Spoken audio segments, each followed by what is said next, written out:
In 1904, Fred Smith brought the first automobile to Hibbing. It was a Haynes Apperson and was powered by a water-cooled two-cylinder motor that developed 17 horsepower. This car sold for $1,500.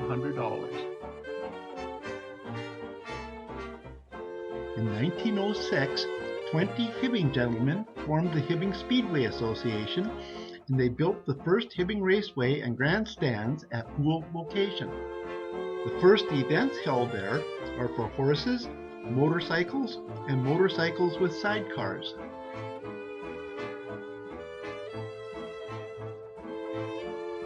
The increasing popularity of the automobile is evidenced by the formation of the Hibbing Auto Club in 1909. On September 18, 1910, the Hibbing Auto Club holds its first race meet at the Hibbing Raceway. And that first event is won by Fred Smith in the number 333 car. Here are some of the other local competitors.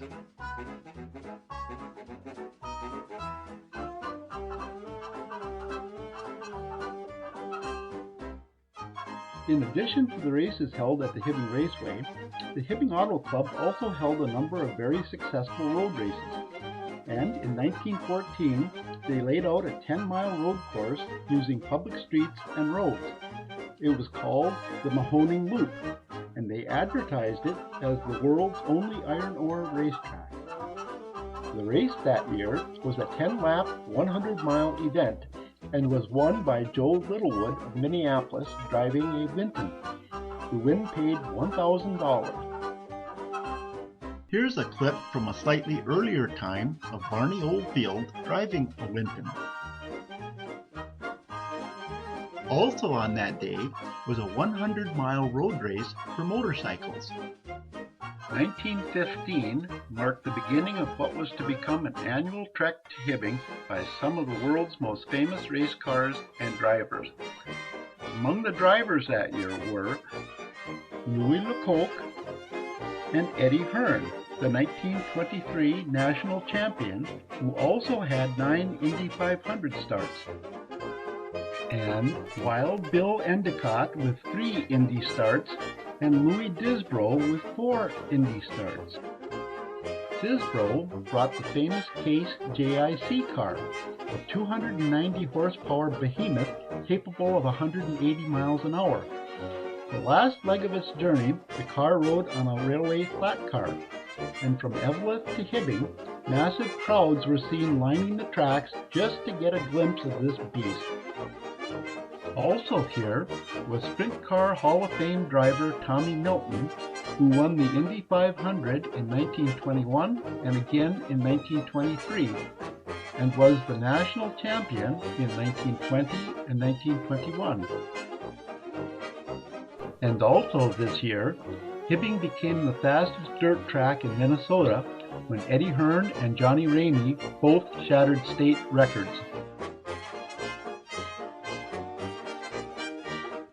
In 1916, the Hibbing Raceway was the venue for another major event. Special trains were even run just to get fans to the track. For the second year in a row, the races on the half-mile track during the county fair drew a stellar collection of cars and drivers, including Johnny Mace and his wife Miss Elfrida Mace, champion feminine pilot of the universe as she was known. This would be the first of her 2 visits here. The feature race was won by Eddie Hearn, who had a fierce battle with fellow Hall of Famer Brad Horry. The other big event of the year was the 4th of July 100-mile road race. The Hibbing Auto Club has received a AAA sanction for this championship car race. It would be described as an Indy car race held on a temporary street circuit today. The Mahoning Loop track wasn't used as they had laid out a new 10-mile course just for this event. And Mr. Chester S. Ricker, the head of timing and scoring at the Indianapolis Motor Speedway, was in town to officiate. Here is a photograph of the race. There is no known film of our race, But a very similar road race was held in California that same year. This clip will give you an idea of what our race would have looked like had you been there. The winner of our race on that 4th of July day was Elmer T. Shannon from Chisholm, Minnesota. He was a well-known builder and driver and had competed nationally, and Mr. Ricker of Indianapolis duly noted his victory for his records. But what no one could have known on that day was that Mr. Shannon and Mr. Ricker would meet again, and it would result in Shannon nearly losing his life. By the spring of 1919, local driver Elmer T. Shannon of Chisholm had acquired a Duesenberg race car, and he fitted it with an engine of his own design. He named the car the Mesaba Special. In early May, he brought his car to the Indianapolis Motor Speedway and was able to qualify it in the 29th starting position with a speed of 91.70 miles per hour. This is how Shannon was described by the national press. And so it was on May 31st, 1919, after a 2-year hiatus due to World War I, the Indianapolis 500 resumed.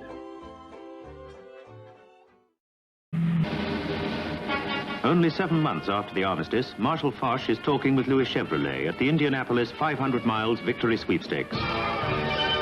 A few hastily assembled new cars and many leftovers bring motor racing back again. It's a tough race with a number of mechanical failures and accidents. 3 men are killed.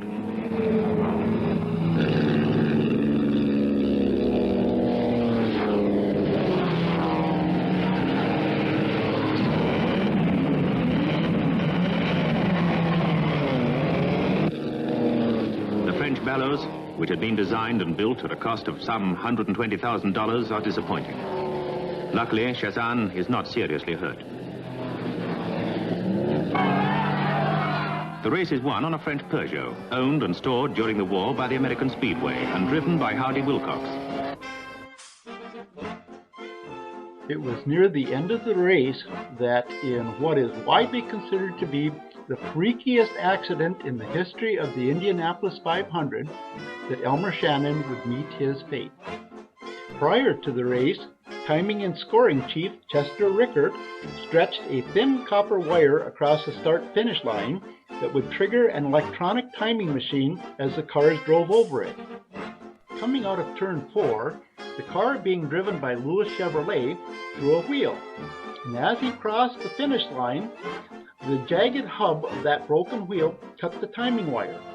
The wire recoiled, and as luck would have it, hit Elmer Shannon, who was following closely behind, in the neck.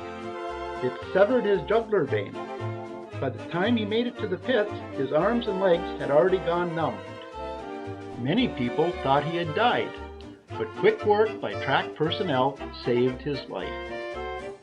And he must have healed quickly, because barely a month later, he had shipped his car to New York as he had entered the big 4th of July race at Sheepshead Bay. The track at Sheepshead Bay was a 2-mile, high-banked oval made entirely from wood, and speeds of over 120 miles an hour were typical there. He also found the time to replace the engine in his race car with a Packard Twin 6. This was a 450 cubic inch Liberty V12 engine originally built for combat aircraft in World War I. With the new engine, the car had been clocked at over 120 miles an hour. Unfortunately, his car did not arrive in time for the race. Here is some footage of the actual race that he should have been in. Oh, and just watch what Louis Chevrolet does when his car catches on fire.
The significant event of 1923 was the appearance of Sprint Car Hall of Fame driver Sig Hogdahl and his Wisconsin Special.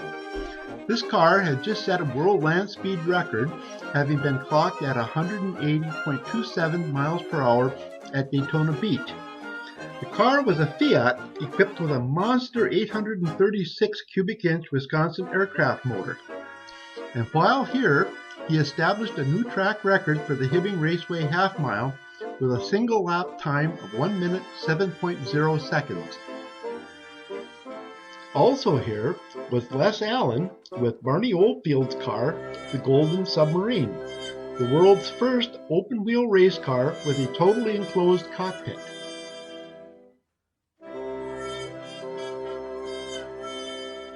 The county fair races in 1924 would be the last races to be held at the Hibbing Raceway at Poole. There were two main events. The first was won by Frankie Sands, a former Hibbing bus driver from Orr. He was also Mexico's national automobile racing champion.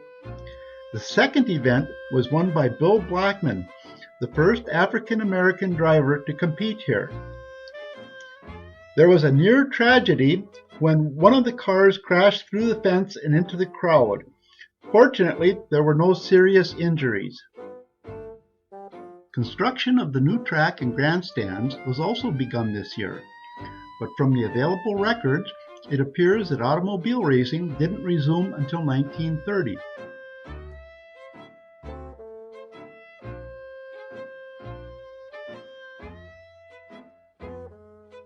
The grandstands at the new track were dedicated on the 29th of August, 1927, and this is how it looked at that time. And while motorcycle racing resumed that year, automobile racing didn't resume until 1930.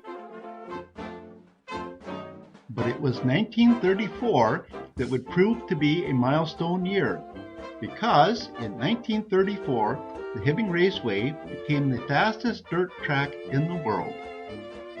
The 1 mile or 2 laps world record was set by Canadian national champion Emery Collins with a time of 54.20 seconds. And the half mile or 1 lap world record would be set by Gus Schrader with a time of 26.20 seconds. Schrader would go on to win the feature race that year. Also here was Miss Elfrida Mace. She would perform her signature stunt in front of the grandstands. The stunt had her driving her car at over 60 miles an hour through a flaming wood wall, which had also been rigged with dynamite charges. Tragically, she would be killed 2 months later while performing the very same stunt at the Alabama State Fair.